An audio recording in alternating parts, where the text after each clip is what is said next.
Life is complex. Join us for the simple gifts of wisdom, love, and delight in the written word. The Federalist Papers, Federalist number 22, Other Defects of the Present Confederation, continued, by Alexander Hamilton. To the people of the State of New York.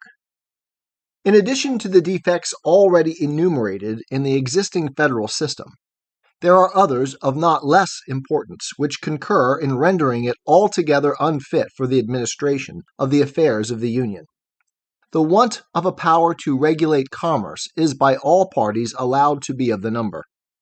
The utility of such a power has been anticipated under the first head of our inquiries, and for this reason, as well as from the universal conviction entertained upon the subject, little need be added in this place.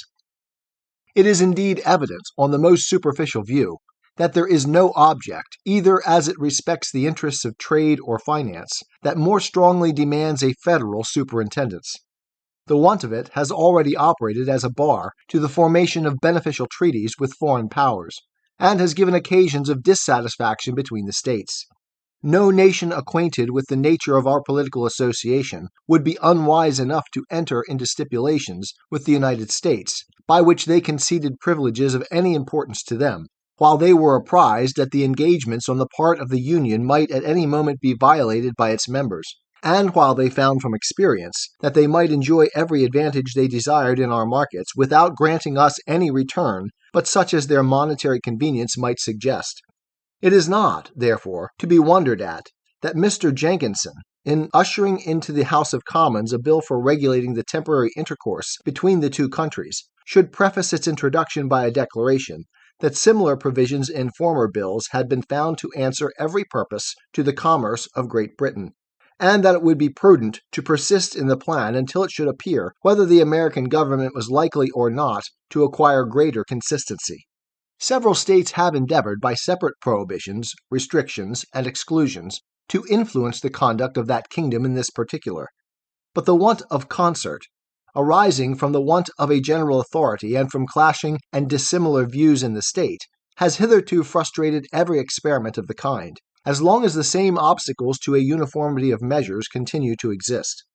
The interfering and unneighborly regulations of some states, contrary to the true spirit of the Union, have, in different instances, given just cause of umbrage and complaint to others, and it is to be feared that examples of this nature, if not restrained by a national control, would be multiplied and extended till they became not less serious sources of animosity and discord than injurious impediments to the intercourse between the different parts of the Confederacy.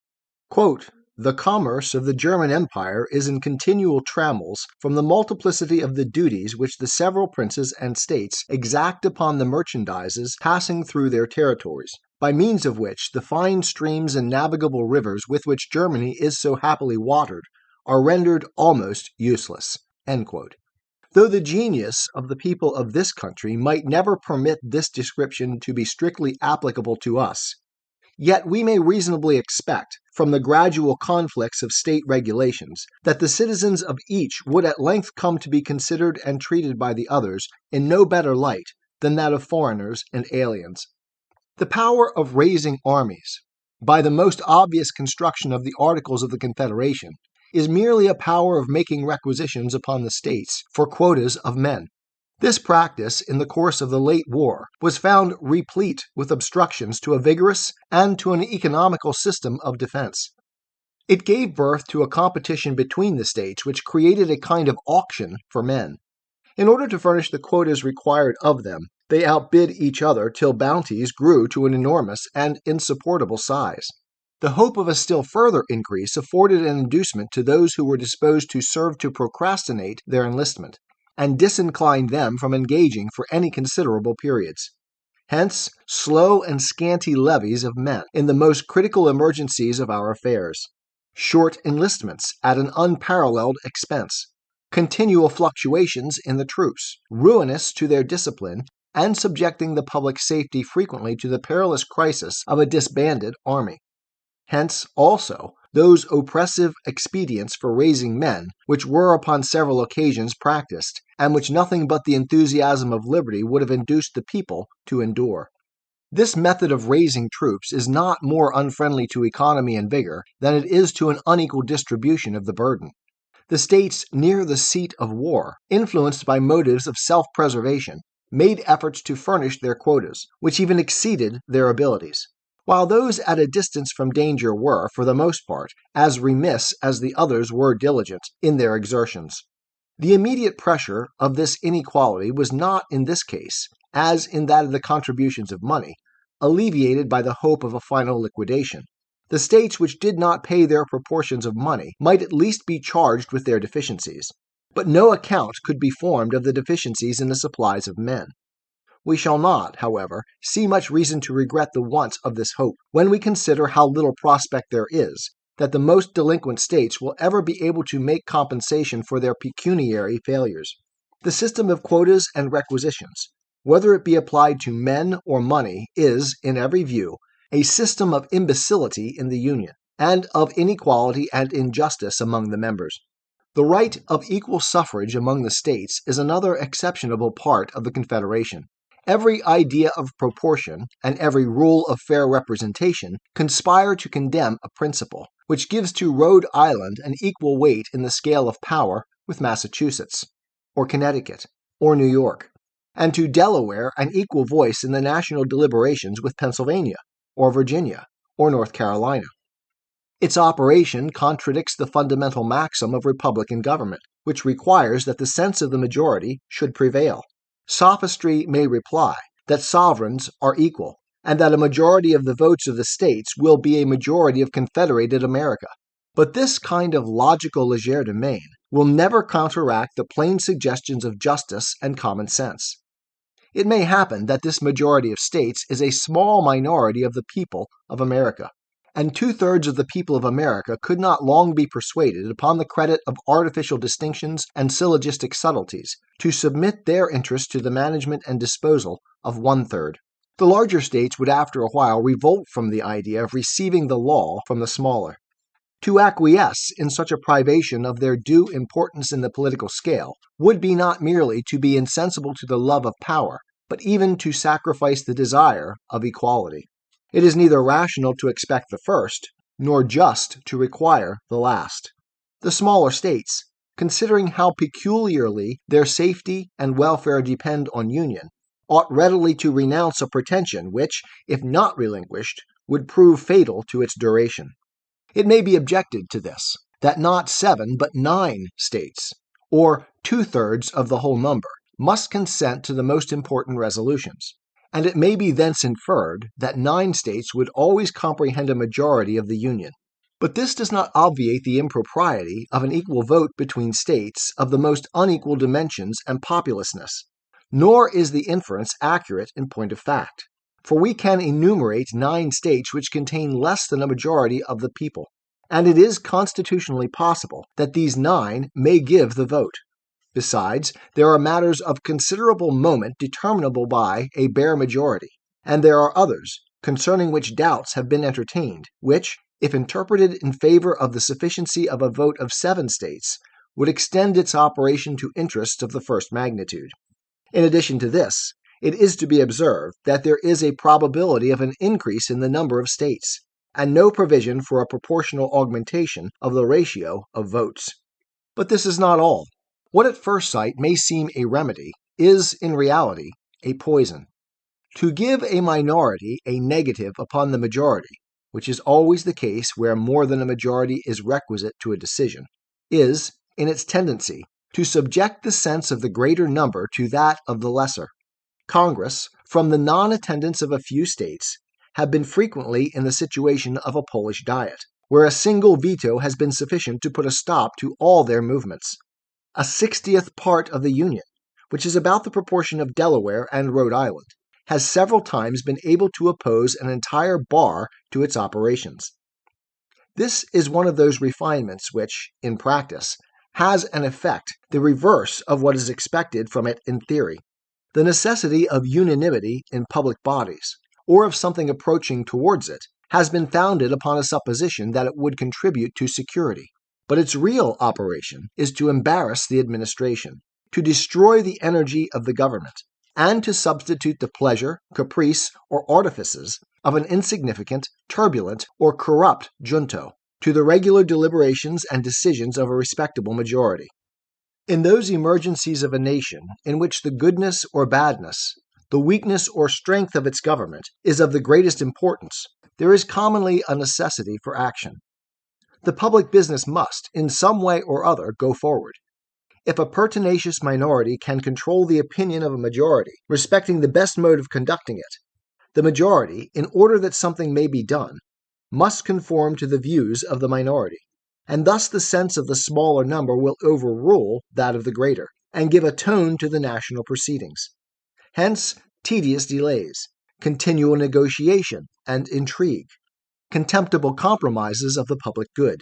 And yet, in such a system, it is even happy when such compromises can take place, for upon some occasions things will not admit of accommodation, and then the measures of government must be injuriously suspended or fatally defeated. It is often, by the impracticability of obtaining the concurrence of the necessary number of votes, kept in a state of inaction. Its situation must always savor of weakness, sometimes border upon anarchy.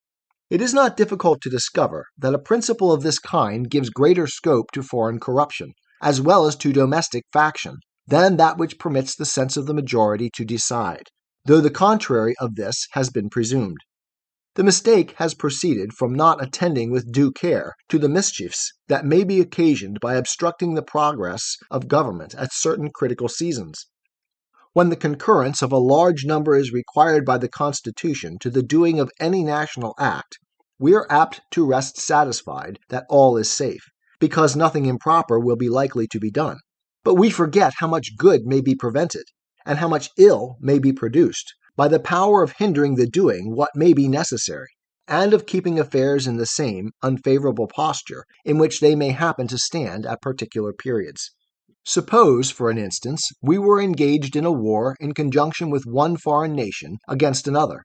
Suppose the necessity of our situation demanded peace, and the interest or ambition of our ally led him to seek the prosecution of the war, with views that might justify us in making separate terms.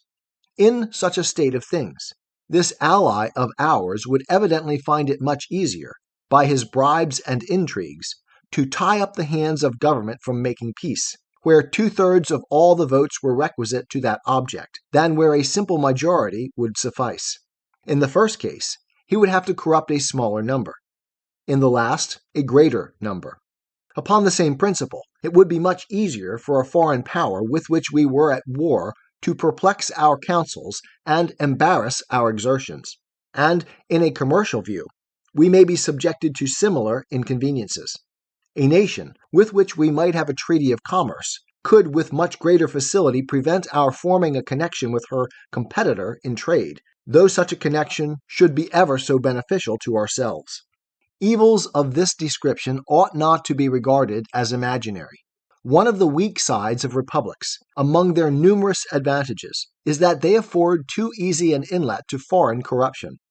An hereditary monarch, though often disposed to sacrifice his subjects to his ambition, has so great a personal interest in the government and in the external glory of the nation that it is not easy for a foreign power to give him an equivalent for what he would sacrifice by treachery to the state. The world has accordingly been witness to few examples of this species of royal prostitution, though there have been abundant specimens of every other kind. In republics, persons elevated from the mass of the community by the suffrages of their fellow citizens to stations of great preeminence and power may find compensations for betraying their trust, which, to any but minds animated and guided by superior virtue, may appear to exceed the proportion of interest they have in the common stock, and to overbalance the obligations of duty. Hence it is that history furnishes us with so many mortifying examples of the prevalency of foreign corruption in republican governments. How much this contributed to the ruin of the ancient commonwealths has been already delineated. It is well known that the deputies of the United Provinces have, in various instances, been purchased by the emissaries of the neighboring kingdoms. The Earl of Chesterfield, if my memory serves me right, in a letter to his court, intimates that his success in an important negotiation must depend on his obtaining a major's commission for one of those deputies. And in Sweden, the parties were alternately bought by France and England in so barefaced and notorious a manner that it excited universal disgust in the nation, and was a principal cause that the most limited monarch in Europe, in a single day, without tumult, violence, or opposition, became one of the most absolute and uncontrolled. A circumstance which crowns the defects of the Confederation remains yet to be mentioned: the want of a judiciary power. Laws are a dead letter without courts to expound and define their true meaning and operation. The treaties of the United States, to have any force at all, must be considered as part of the law of the land. Their true import, as far as respects individuals, must, like all other laws, be ascertained by judicial determinations. To produce uniformity in these determinations, they ought to be submitted, in the last resort, to one supreme tribunal, and this tribunal ought to be instituted under the same authority which forms the treaties themselves. These ingredients are both indispensable. If there is in each state a court of final jurisdiction, there may be as many different final determinations on the same point as there are courts. There are endless diversities in the opinions of men. We often see not only different courts, but the judges of the same court differing from each other. To avoid the confusion which would unavoidably result from the contradictory decisions of a number of independent judicatories, all nations have found it necessary to establish one court paramount to the rest, possessing a general superintendence, and authorized to settle and declare in the last resort a uniform rule of civil justice. This is the more necessary where the frame of the government is so compounded that the laws of the whole are in danger of being contravened by the laws of the parts. In this case, if the particular tribunals are invested with a right of ultimate jurisdiction, besides the contradictions to be expected from difference of opinion, there will be much to fear from the bias of local views and prejudices, and from the interference of local regulations. As often as such an interference was to happen, there would be reason to apprehend that the provisions of the particular laws might be preferred to those of the general laws. For nothing is more natural to men in office than to look with peculiar deference towards that authority to which they owe their official existence. The treaties of the United States, under the present Constitution, are liable to the infractions of 13 different legislatures, and as many different courts of final jurisdiction, acting under the authority of those legislatures. The faith, the reputation, the peace of the whole Union are thus continually at the mercy of the prejudices, the passions, and the interests of every member of which it is composed. Is it possible that foreign nations can either respect or confide in such a government? Is it possible that the people of America will longer consent to trust their honor, their happiness, their safety on so precarious a foundation? In this review of the Confederation, I have confined myself to the exhibition of its most material defects, passing over those imperfections in its details, by which even a great part of the power intended to be conferred upon it has been, in a great measure, rendered abortive. It must be by this time evident to all men of reflection, who can divest themselves of the prepossessions of preconceived opinions, that it is a system so radically vicious and unsound as to admit not of amendment, but by an entire change in its leading features and characters. The organization of Congress is itself utterly improper for the exercise of those powers which are necessary to be deposited in the Union. A single assembly may be a proper receptacle of those slender, or rather fettered, authorities, which have been heretofore delegated to the federal head, but it would be inconsistent with all the principles of good government to entrust it with those additional powers which, even the moderate and more rational adversaries of the proposed Constitution admit, ought to reside in the United States. If that plan should not be adopted, and if the necessity of the Union should be able to withstand the ambitious aims of those men who may indulge magnificent schemes of personal aggrandizement from its dissolution, the probability would be that we should run into the project of conferring supplementary powers upon Congress, as they are now constituted. And either the machine, from the intrinsic feebleness of its structure, will molder into pieces, in spite of our ill-judged efforts to prop it, or, by successive augmentations of its force and energy, as necessity might prompt, we shall finally accumulate in a single body all the most important prerogatives of sovereignty, and thus entail upon our posterity one of the most execrable forms of government that human infatuation ever contrived. Thus, we should create in reality that very tyranny which the adversaries of the new Constitution either are, or affect to be, solicitous to avert. It has not a little contributed to the infirmities of the existing federal system that it never had a ratification by the people. Resting on no better foundation than the consent of the several legislatures, it has been exposed to frequent and intricate questions concerning the validity of its powers, and has, in some instances, given birth to the enormous doctrine of a right of legislative repeal. Owing its ratification to the law of a state, it has been contended that the same authority might repeal the law by which it was ratified. However gross a heresy it may be to maintain that a party to a compact has a right to revoke that compact, the doctrine itself has had respectable advocates. The possibility of a question of this nature proves the necessity of laying the foundations of our national government deeper than in the mere sanction of delegated authority. The fabric of American empire ought to rest on the solid basis of the consent of the people. The streams of national power ought to flow immediately from that pure, original fountain of all legitimate authority. Publius. 'Tis the gift to be simple. 'Tis the gift to be free. 'Tis the gift to come down where we ought to be. And when we find ourselves in the place just right, 'twill be in the valley of love and delight. When true simplicity is gained, to bow and to bend, we will not be ashamed. To turn will be our delight, till by turning, we come round right.